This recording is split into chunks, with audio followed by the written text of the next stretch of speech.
নমস্কার বন্ধুরা, দিদির রান্নাঘর উইথ ব্লগ চ্যানেলে আপনাদের প্রত্যেককে স্বাগত।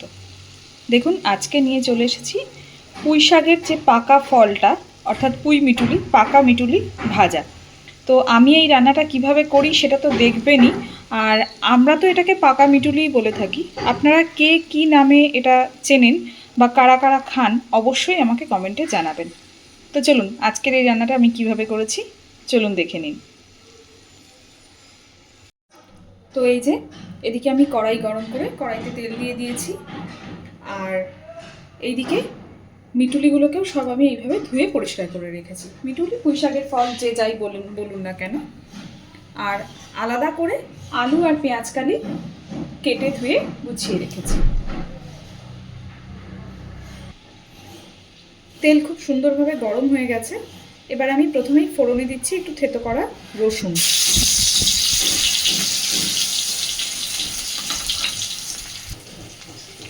দেখুন, রসুনটা যেহেতু তেলটা ভালো গরম হয়ে গেছিলো, রসুনটা দেওয়ার সাথে সাথে একটু লাল হয়ে গেছে। এবার দিয়ে দিচ্ছি পেঁয়াজকালি আর আলু।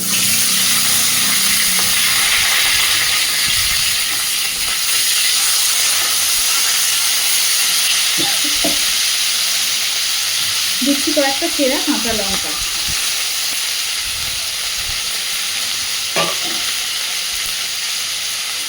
আর ধুয়ে রাখা পুঁই শাকের ফলগুলো দিয়ে দিচ্ছি।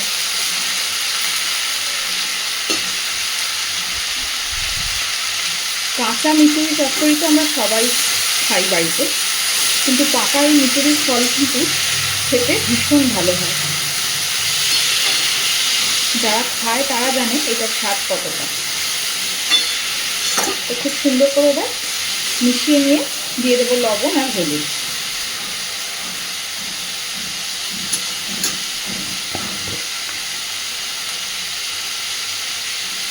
লবণ দিয়ে দিলাম।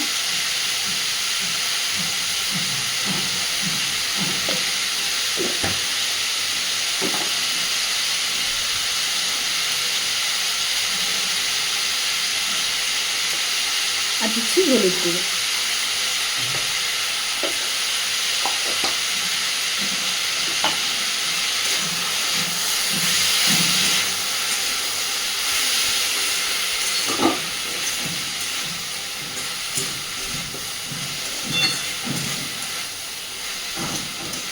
গ্যাসের ফ্লেমটাকে মিডিয়ামে রেখে এবার আস্তে আস্তে রেখে ভাজবো।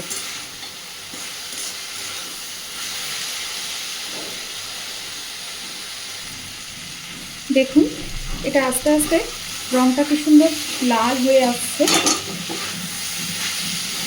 লাল শাক ভাজা, বিট ভাজা, এগুলোতে যেরকম রঙটা একদম টুকটুকে লাল হয়, এই পাকা মিচুলি ভাজাতেও কিন্তু ভাতটা মাখলে ভাতটা একদম লাল হয়ে যায়।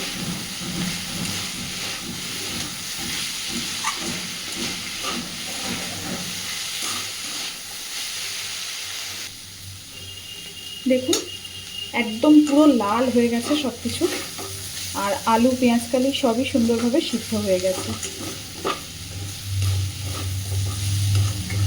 তো আমার আজকের এই রান্নাটা কিন্তু কমপ্লিট। দেখেছেন তো কত সহজে হয়ে যায় এই রান্নাটা।